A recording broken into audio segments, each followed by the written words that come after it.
Alors un petit tuto en période de confinement, vous allez avoir besoin pour faire cette perspective de feuilles, d'un crayon gris ou d'un stylo ou d'un feutre selon ce que vous avez. Vous n'avez peut-être pas pu sortir pour faire des courses et d'un support. Donc je mets mes feuilles sur mon support et on va faire une perspective intérieure. Tant bien, on est à l'intérieur. Donc je vais dessiner cette perspective qui est là. Donc comment ça se passe? Alors, on a notre feuille qui va être un cadrage, exactement comme au cinéma où on fait un cadrage, et je vais dessiner ça. Ce que je dois savoir, c'est que à la hauteur de mes yeux, il y a une ligne invisible qu'on appelle la ligne d'horizon. D'accord? On va faire la perspective, puisque c'est un croquis sans règle. D'accord? Croquis, ça ne veut pas dire qu'on dessine mal, ça veut dire qu'on dessine vite, en fonction du temps imparti que l'on a. Ça peut être juste une petite note, brève, ou plus détaillée, ça peut aller jusqu'au dessin. Je dirais que ce qui distingue le croquis du dessin, c'est que l'on ne prend pas de règles, et que normalement, on essaye de ne pas trop gommer non plus. On a tout à fait le droit de revenir sur ces traits, de les reprendre sans gommer. Ce n'est pas une œuvre d'art à mettre dans un musée ou à accrocher dans sa chambre, mais c'est une note que l'on veut la plus précise possible. Donc, la ligne que je viens de faire correspond à la hauteur de mes yeux. Donc, c'est pour ça qu'à chaque fois, je dessine, pour m'en rappeler, un petit œil. C'est la ligne H, ligne d'horizon. Donc là, à la hauteur de mes yeux, il y a cette ligne. Et si je dois faire, je vais commencer par faire le mur du fond que j'imagine derrière l'armoire. Donc le mur du fond, il va être à peu près par là, comme ça. Donc c'est un rectangle, tout simplement. Voilà. Donc j'essaye de faire mon rectangle assez précis. Voilà. Donc là, le rectangle, la ligne du haut correspond à la délimitation là-haut. Donc à partir de ma ligne d'horizon qui correspond à la hauteur de mes yeux, il y a l'endroit qui est le centre du dessin, c'est-à-dire celui qui est en face de mes yeux. Et donc là, je me trouve à peu près là. Et ça, c'est ce qu'on appelle le point de fuite. Je le nomme PF. Donc le point de fuite, ça va être on va dire le centre de direction du dessin vers où vont converger ce qu'on appelle les fuyantes. Alors pour construire ce que je vois, j'ai besoin de prendre conscience de la perspective. C'est quelque chose qui n'est pas arrivé comme ça. Je vous mettrai à la fin un lien sur un petit, une petite histoire brève de la perspective. Et c'est quelque chose qui s'est développé jusqu'au Quattrocento, c'est-à-dire le 15e siècle italien, et c'est quelque chose qu'on a appris à faire, c'est-à-dire que ça, finalement, c'est quelque chose que l'on ne voit pas, et même si on était de très bons dessinateurs, on ne pouvait, tant qu'on n'avait pas les lois de la perspective, on ne pouvait pas faire de dessin juste. Donc tous les dessins de perspective venant avant le Quattrocento sont absolument faux. Donc là, maintenant, moi, je sais les règles de perspective que je vais vous apprendre. Pour certains, ce sera des révisions. Donc ici, j'ai mon rectangle, comme je l'ai dit, qui correspond au mur du fond. Et là, j'ai ma ligne d'horizon qui correspond à la hauteur de mes yeux. Et mon point de fuite qui correspond au centre directionnel vers où vont converger les fuyantes. Donc je vais construire, là pour l'instant, c'est quelque chose d'artificiel. Mais quand j'en ai pris conscience, eh bien, je m'aperçois que le réel est construit ainsi. Donc je passe de mon point de fuite par mes côtés et je prolonge. Je passe de mon point de fuite par mes côtés et je prolonge. Je passe de mon point de fuite par mes côtés et je prolonge. Et toujours pareil. Donc là, nous avons mon espace. On a ainsi dégagé le mur de droite, ici, le mur de gauche, là, le mur du fond, le plafond, et le sol. Donc là maintenant, je vais travailler sur l'armoire. Donc cette armoire, elle est construite, il faut que j'imagine le fond. Elle est construite légèrement en retrait par rapport à mon mur du fond. D'accord? Donc je prends un petit espace en dessous. Voilà. Et là, je me prends pour l'instant des marques. D'accord? je descends. C'est juste une marque, ça c'est pas encore mon armoire. Puisque vous voyez que si je regarde là-haut, qu'il y a un décalage, ça fait comme un escalier, parce qu'il y a différents plans. Les plans qui sont devant nous semblent plus hauts que ceux qui sont plus éloignés. C'est ce qu'on appelle des effets de déformation perspective. On appelle ça des raccourcis perspectifs. Donc là, c'est bon pour mon étape intermédiaire, c'est-à-dire l'étape la plus haute. Et donc qui va arriver à peu près, je dirais là. Voilà. Donc ici, je vais pouvoir descendre. Voilà. Et j'obtiens l'endroit où il y a l'armoire avec ici le petit miroir. D'accord? Voilà. On a ici notre petit miroir. Et là, nous allons avoir, on va descendre, et nous allons avoir la délimitation qui se trouve ici. D'accord? Donc là, je viens de dessiner ça, le petit miroir, etc. Et maintenant, il va falloir que l'on voit comment ici, ça vient en perspective. Et comment ici, ça redescend plus bas. Donc, je reviens. Et je vais faire ici, donc là c'est à peu près séparé, l'espace là qui est là en deux, donc je le sépare en deux, voilà. Et là, il y a encore un retrait, donc je marque ce retrait à l'intérieur, c'est un encadrement. Hop. Je ne fais pas le bas parce qu'il y a le lit ici qui va venir devant, ça ne sert à rien de faire du dessin inutile. Donc là je viens de faire mon cadre. Hop. Donc là, c'est bien à la même hauteur. Hein. Tac. Je descends. Voilà. Ici, à peu près au milieu. Non pas à peu près, mais exactement au milieu. Donc pour trouver le milieu, je peux me mettre très légèrement une ligne de symétrie. Et là, je vais monter de part et d'autre. Tac. Et je vais bien aller en face, puisque ça se retrouve en face. Voilà, et donc j'ai mes encadrements. Ici va venir au milieu, si je ne me trompe pas, la petite poignée de porte. Et l'autre, je vois déjà, je vais aller en face pour voir qu'elle se trouve exactement au même endroit. Donc maintenant, on va voir que ici, c'est plus bas, c'est en escalier. Donc je vais descendre un petit peu. Voilà. Avec ce trait-là, c'était juste un point de repère. Donc là, je descends droit.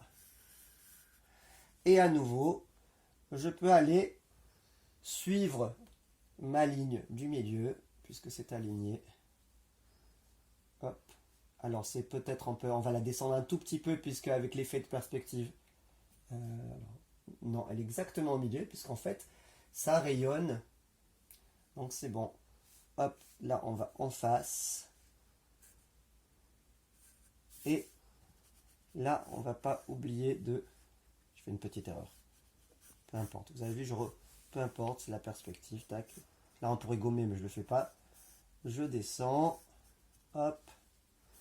Je viens là. Et là, je m'arrête plus haut. Et là, forcément, je vais aussi avoir un retrait vers l'intérieur. Donc, ça va s'arrêter à peu près là, le bas de l'armoire. Et il va être ici. D'accord? Mon miroir est là, et là il y a un retrait, et non, il y a une petite plainte aussi en bas qui est là. Donc là je vais avoir une petite plainte, je peux travailler très légèrement avec des petites hachures déjà pour marquer le petit... je vais poser, vous voyez, il y a une petite ombre qui va participer de mon effet de perspective. Alors dans un croquis, on peut faire ça en hachure. Et donc vous voyez que ma petite erreur, elle a disparu. Je peux même la camoufler un peu plus, peu importe. Voilà, donc là on a déjà notre armoire. Et puis ici, ce qu'il faut comprendre maintenant, c'est qu'on a cette partie de l'armoire qui va venir en perspective. Donc à partir de là, de cet endroit-là précis, je repars à mon point de fuite. Je repars du point de fuite, je passe par ce côté et je prolonge. Voilà. Et là, je vais descendre. Là, je reprends du point de fuite à partir du bas de l'armoire. C'est par là. et je prolonge. Donc là, on voit bien ça qui est en perspective, qui vient vers nous. Ça qui est en perspective, qui vient vers nous, qui sont donc des fuyantes. Et donc ici, donc on fait tout simplement un parallélépipède rectangle en perspective. Donc à partir de là, je prends un espace qui va aller vers le mur et je vais absolument horizontalement, puisqu'il y a une partie qui est constituée de deux fuyantes et qui va être cette partie en perspective, d'accord, et une partie qui n'est pas en perspective puisqu'elle est frontale par rapport à nous. Et donc là, nous avons notre avancée du parallélépipède rectangle en perspective. Donc ici, ce sont des effets de bois. Et là, on va pouvoir travailler maintenant sur la décoration intérieure, c'est-à-dire sur ce creux qu'il y a du travail du bois. Donc je reprends mes points de repère. Donc là, je vais aller jusqu'ici. Là, je vais là tout droit pour avoir mon point de repère, pour voir à quel endroit s'arrête. Si je le prolonge, ces deux traits, ils viennent là. Et ensuite, je vais aller du point de fuite, schlack, et ça va venir. Donc, je prends mon point de fuite, je passe par mon point de repère, et je viens. Je prends mon point de fuite, je passe par le point de repère, et je viens. Et donc là, on voit comment est-ce que ça se retrouve ici, en perspective, en fonction du point de fuite, qui lui-même dépend de la ligne d'horizon. Et là, je vais monter, tac, je monte, ici, là, je descends, là, pareil, je monte et je descends. Alors, vous voyez, c'est pas absolument droit, mais ça donne un certain charme, le charme du croquis. Et là, pour savoir à quel endroit je vais relier, ben, à nouveau, je passe par mon point de fuite, et je prends ce trait, et je le prolonge. Je passe par mon point de fuite, je prends ce trait, et je le prolonge. Et donc, ici, va se trouver, dans la prolongation de cet axe-là, va venir se poser la petite poignée. Donc on a nos trois poignées. On a ici notre miroir. Alors, on peut marquer un miroir comme ça. Tac. Voilà. Et maintenant, on va faire cet axe. Enfin, pas cet axe, je dis n'importe quoi. On va faire ce lampadaire. Ce lampadaire, il commencerait vraisemblablement là, puisque là, nous avons mon plafond. Je vais imaginer cette ellipse ici, qui va descendre droite. Tac. Voilà, c'est accroché dans le vide, hein, quelque part. Je peux vous le montrer, en fait. Hein. Je vais prolonger mon dessin. Je prends deux petits bouts de scotch. On va faire rapidement. On va faire un tuto trop lent. Hop. Voilà. Donc là, j'ai mon plafond. Maintenant, j'ai toute ma place. Donc, voilà. Là-haut, vous savez qu'un cercle en perspective devient une ellipse. D'accord? Je vais vous faire voir ça autrement. Avec ce scotch. C'est un cercle. Et hop, il devient une ellipse. Donc, c'est le même principe. Là-haut, c'est une ellipse, c'est-à-dire un ovale couché qui va être là et qui va tenir mon lampadaire, mon lustre. Et donc là, par transparence, je vais imaginer la première ellipse qui va être au milieu. Je descends droit. Tac. Et là, j'ai ma deuxième ellipse. Alors, il y en a une que je vois vraiment. Et l'autre, je ne vais voir que la partie extérieure. Voilà. Donc là, je peux jouer avec mes effets d'ombre si je veux. Tac. Voilà. Donc, j'ai mon lampadaire, mon lustre. Et je vais revenir ici, faire à nouveau comme un verre à l'envers qui va tenir tout ça. Bon, maintenant, on va prendre cette partie-là. Donc cette partie-là, c'est à nouveau la même chose. Je m'aperçois que par rapport à mon mur, elle se décolle et elle va venir là. Donc je vais aller au-dessus. Je prends mon point de fuite Voilà, je vois que ça va se décoller par rapport au mur puisqu'il y a une avancée. Et je vais au point de fuite et je tire à nouveau. Il est là. Là, je descends droit. Voilà, je descends droit. Et là, je pars du point de fuite pour faire le haut. Hop, je passe par là et là. Donc, nous avons tout ce caisson qui est là. Là, ici, je vais descendre verticalement. C'est difficile de tenir en même temps. Je vais descendre verticalement. Donc j'ai ce premier caisson qui est là.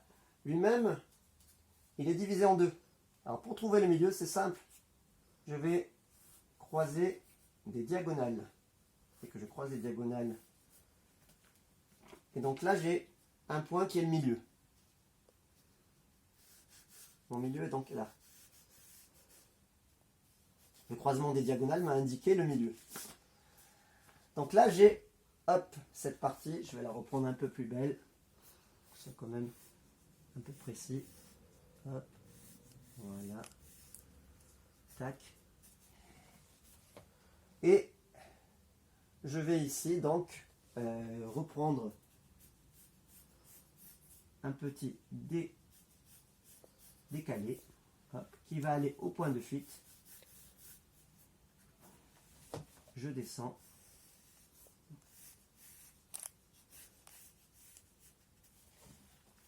Voilà. Donc là, cette partie-là maintenant, bien, ce trait-là, qui est là, il va être horizontal, puisqu'il est face à moi. Donc ici, je suis exactement horizontal. Tac. Et là, je descends verticalement. Je ne cherche pas à comprendre, ce n'est pas en perspective. Je descends verticalement. Et là, je repars à partir de ce point-là. Je repars du point de fuite. Et je tire. Je peux marquer quelques ombres pour qu'on voit la perspective. Donc nous avons donc bien ici l'intérieur et ce cadre. À l'intérieur, nous avons aussi des petits retraits que je vais refaire. Et pour les aligner, je pars du point de fuite à nouveau. Tac, tac, tac. Point de fuite, ici, ici et ici. Je vais pouvoir rajouter mes petites poignées. Voilà. On va maintenant poser le lit. Alors le lit. Donc ici, si je suis juste, je ne vois pas le bas. Donc ça veut dire que mon lit va arriver à peu près par là. Tac. Mon lit arrive par là. Il va monter. Il va rentrer là. Et donc il y a toute cette partie qui va être... Et là, je reprends du point de fuite et je viens à partir de la fin de mon horizontal. Je remonte un petit peu ça. Donc là, nous avons mon lit qui est là. Et ensuite, j'ai plus qu'à mettre. Et là, pour la fin, je l'imagine encore, bon, puisque là, il va jusqu'au bout de la verticale qui est ici. Donc à partir de là, je repars du point de fuite et je tire vers moi. Donc mon lit s'arrête là. Donc là maintenant, c'est juste de la décoration. Je rajoute des coussins. Hop. Voilà. Pour ajouter cette bande décorative avec la couverture qui est repliée, pareil. Je me dis, tiens, elle va prendre quelle place par rapport au lit? C'est environ 1/3. Donc je prends ma totalité, 1/3, 2/3, et le 3e tiers est là. Donc je suis là, je pars du point de fuite et je tire. Et donc là, j'ai ma couverture mauve.